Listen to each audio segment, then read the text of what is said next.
again. It's so nice to be talking to you all. I miss you very much. But I'm teaching from home today, and I want to teach you about my favorite simple machines in music.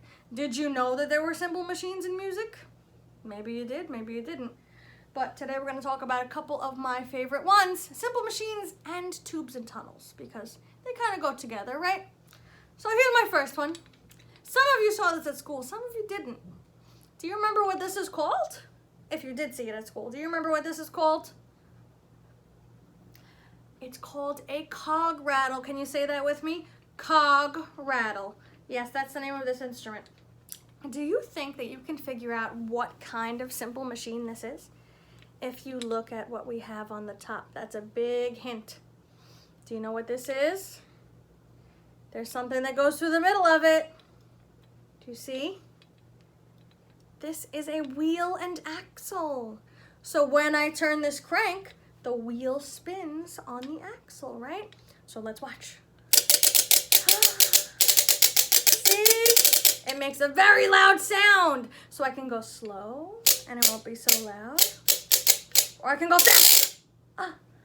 And I can do long strokes. Or I can do short and separated. So that's how you play the cog rattle. Pretty easy, right?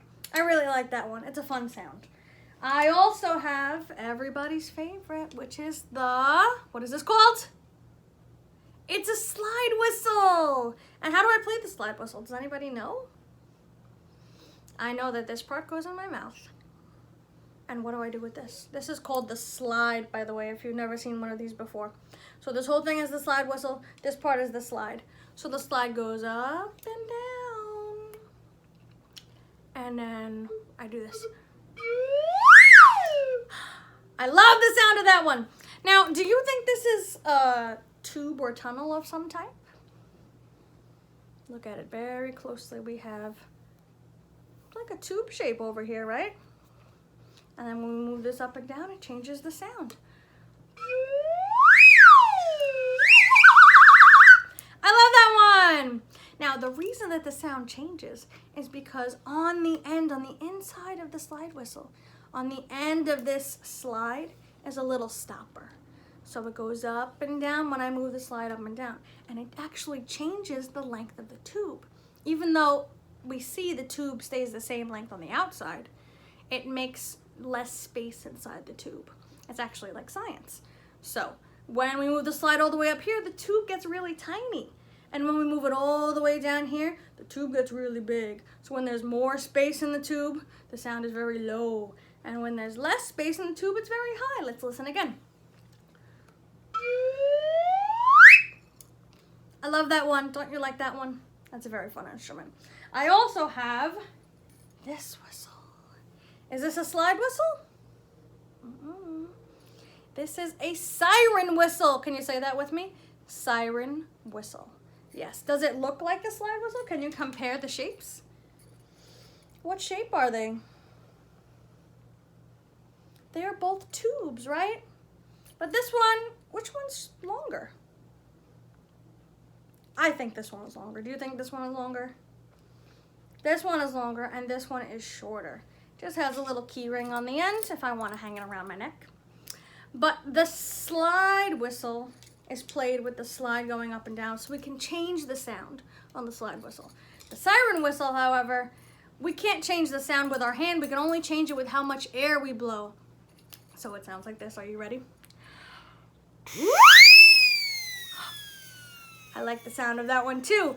Does it remind you of any cars or vehicles that we hear in our environment? I can think of a couple. Let's think for a second.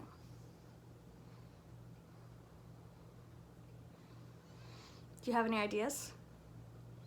I know that it sounds to me like a police car or a fire truck or even, what's the truck that takes people to the hospital when they're sick? An ambulance. Yes, it sounds like an ambulance. Let's listen to it again. Or if I do this,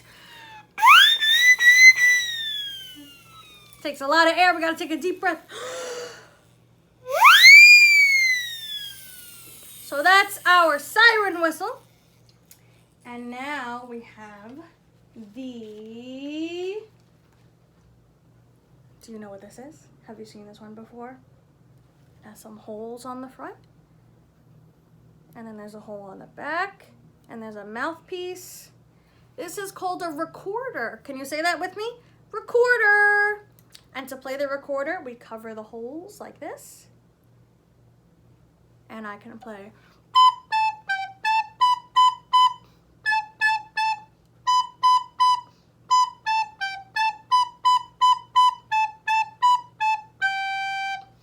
Or I can play.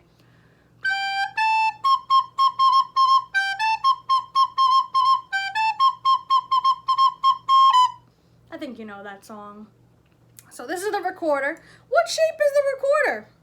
We have a common theme here, right? Tube,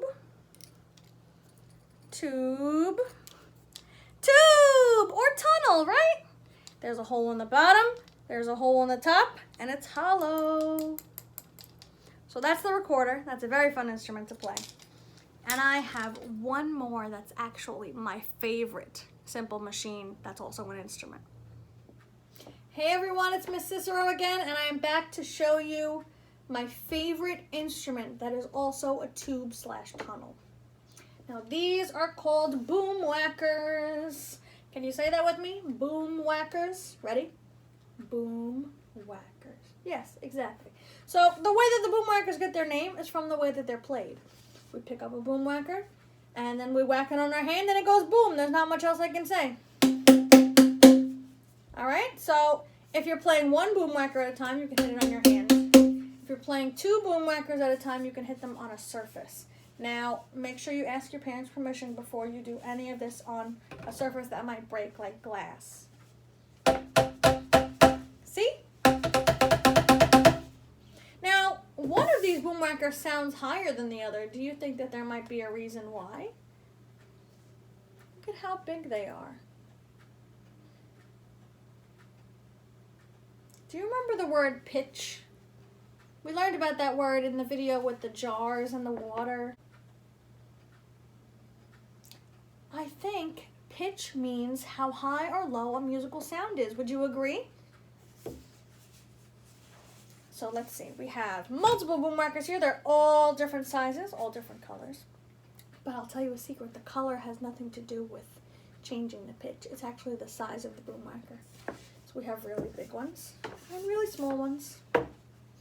And the bigger the boom whacker is, the lower the pitch is going to be.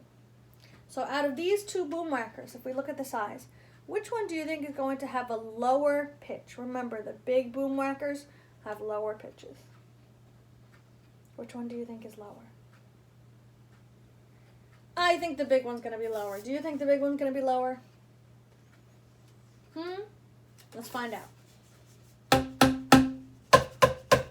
We were right! Good job! Give me a high five. Yes. All right, let's try another one. We have this one and this one. Which one do you think is going to have a lower pitch? Remember, if it's bigger, it's lower. You think this one? All right, let's try it. I think you were right. High five. Woo! All right, let's do one more. I'm going to try to make it challenging. All right, here we go. These two look very similar, but one is slightly bigger. Do you see? Now, if the tube is bigger, it has a lower pitch, but if it's smaller, it has a higher pitch. Which of these two tubes is going to have a higher pitch? Remember, it's going to be the shorter one. So do you think this one or you think this one? You think this one's going to be higher? Let's find out. You were right! The shorter tube had a higher pitch.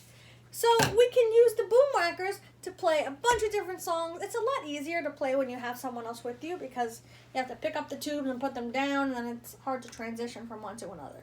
But I'm going to try to play a song for you today. We'll see if you know this song. Ready?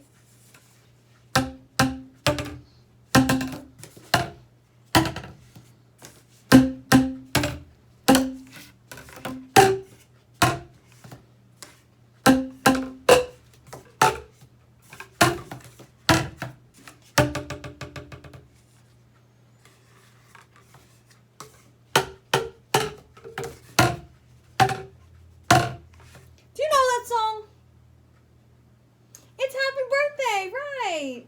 So if you have someone in your house that has a birthday coming up, you can play this video for them and they'll be able to hear happy birthday.